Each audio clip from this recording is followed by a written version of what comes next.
ദേശീയപാത 544 തൃശൂർ മുരിങ്ങൂർ ഭാഗത്ത് വീണ്ടും നിർമ്മാണ പിഴവ്. പ്രധാന പാതയോട് ചേർന്ന് ഡ്രൈനേജിന് മുകളിൽ സ്ഥാപിച്ച സ്ലാബ് തകർന്നു വീണു. ഇന്നലെ രാത്രിയും ഇന്ന് പുലർച്ചെയുമായി 2 വട്ടമാണ് സ്ലാബ് തകർന്നത്.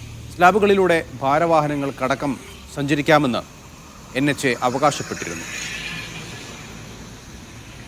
ലിഡിയ ജാക്കബ് ഉണ്ട് വിവരങ്ങൾ നൽകാൻ. ലിഡിയ, എന്താണ് ഈ സംഭവം? ദേശീയപാത 544 വീണ്ടും നിർമ്മാണ പിഴവ് കണ്ടെത്തിയിരിക്കുന്നത്. അതായത് മുൻപ് തന്നെ വലിയ രീതിയിലുള്ള നിർമ്മാണ പിഴവ് ഉണ്ടായതായി കണ്ടെത്തിയിരുന്നു. അതായത് റോഡിൽ കുണ്ടും കുഴികളും ഉള്ളതായും ഒപ്പം റോഡ് ഇടിഞ്ഞു താഴുന്ന ഒരു സ്ഥിതിയും ഒക്കെ മുൻ ദിവസങ്ങളിൽ അത് റിപ്പോർട്ട് ചെയ്യുക കൂടി ചെയ്തതാണ്.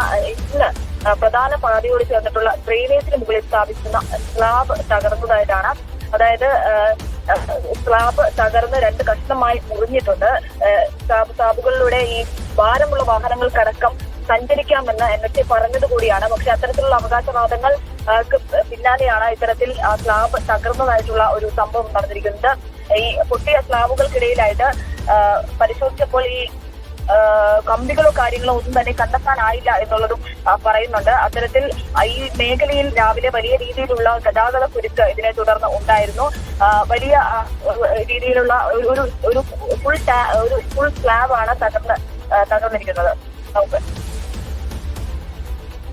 ദേശീയപാതയിൽ സ്ലാബ് തകർന്നു.